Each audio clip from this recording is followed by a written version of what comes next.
Wait, what? Ah, it's what? Cookies and cream? Hello there, my friends! Hi! I didn't see you there. I was trying to enjoy some candy, but I was fooled. How are you doing? I'm film critic Bob, and today I'm going to talk to you about a film that recently came out. You might have heard of a film called Interstellar by one Christopher Nolan. Very well known for these little movies called the Batman Dark Knight trilogy and Inception. And if you didn't know, Interstellar recently just came out a week ago, and it's making a lot of buzz. Well, let me tell you a little bit about Interstellar for those of you who don't know what it's about. Basically, in the near future, Earth is kind of screwed, and nobody can grow food anymore. And Matthew McConaughey was like a pilot for NASA, but then there was this bad crash, so now he's just kind of a farmer. But one day, he manages to, through some weird gravitational stuff, something is talking to him and his daughter. So he finds the coordinates for a secret base, and he runs into NASA. And his old work buddies, his old boss, is like, Michael Caine's like, we need you, Mr. Matthew McConaughey, we need you to fly a ship. I don't know why I talk like that. And so it puts him on a journey to pilot their craft through a wormhole that super beings sent them, and this wormhole leads to several planets in another galaxy. And they're going to go to each planet and figure out whether it is feasible for life or not. Problem is, once they get there, what are they going to do about the people back on Earth? Well, there is a plan to get people off of Earth to those planets. The problem is, they can't figure out the right formula for it. So plan B is to just grow little embryos inside of little cases and grow humans. So there's this whole crazy struggle going on. I don't know if I spoiled too much of the movie for you right there and then. To go from planet to planet, finding the right planet, also while trying to figure out, how they're going to get the people off of Earth.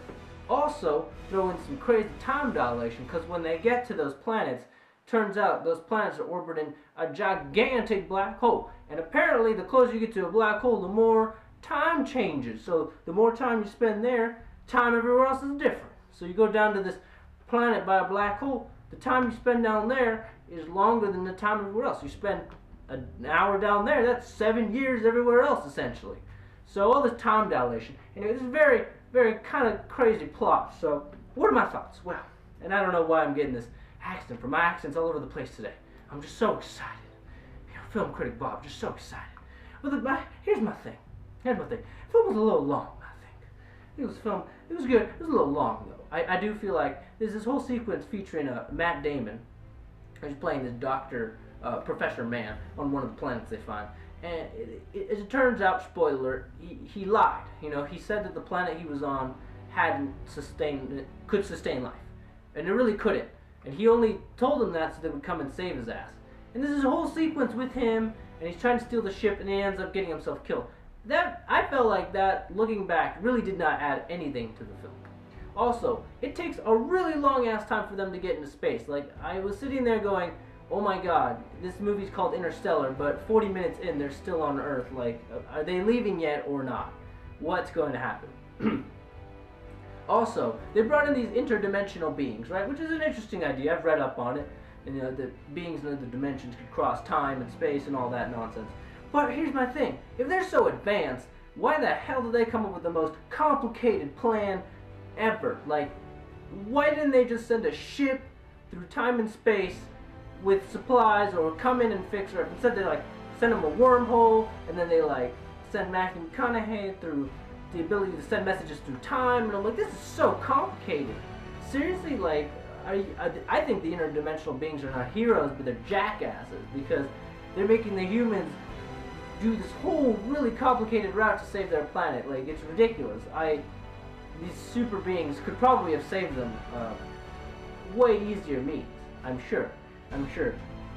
And I don't know. The other thing is they've never explained what happened to the humans on Earth that caused them to not, there's nothing. The food is just dead. Like, I don't get it. But yet they can send ships into space still. Okay. And the whole movie's like, well, the Earth's screwed. We might as well just spend all our money and time to try and go to other planets.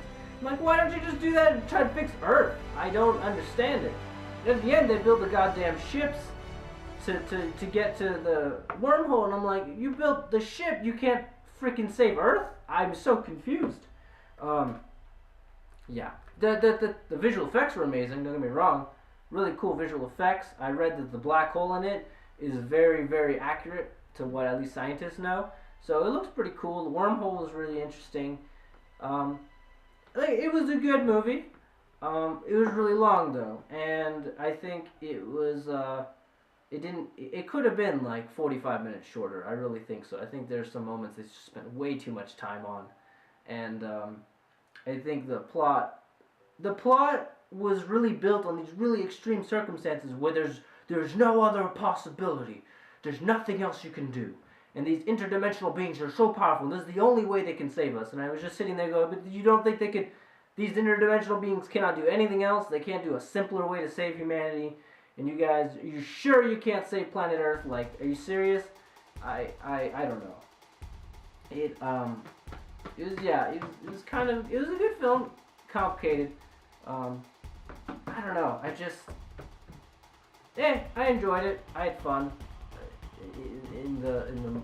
Well, I tried to have fun. I mean, like, I was sitting there at times going, oh my god, movie over yet? It's like I said, it's almost nearly 3 hours. I mean, we're talking Transformers Age of Extinction status. So, I mean, you gotta ask yourself the question here. You know, would you rather sit through 3 hours of Mark Wahlberg running around and explosions and robots, or 3 hours of Matthew McConaughey floating through space going, it was better than Gravity, though. I think I enjoyed it more than Gravity, because Gravity was Sarah Bullock going in space. Like, I don't know. I'm getting a little tired of these Hollywood movies in space. Like, I really enjoyed Elysium. Elysium was a really good movie, I think.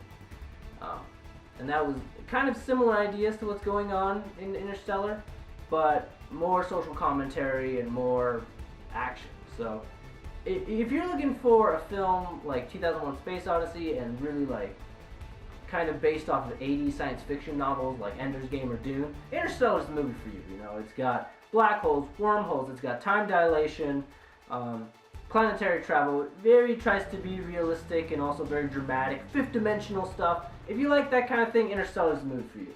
If you want kind of like an action, adventure, space exploration movie, maybe, you might want to stick to like Star Trek or Elysium or something like that, because those movies generally have more fun and action than this did. Maybe still some good moments. I don't know. I know there are going to be some people who are going to hate me for what I said about this film, because there are people already on the hype train going, this is the greatest movie of 2014.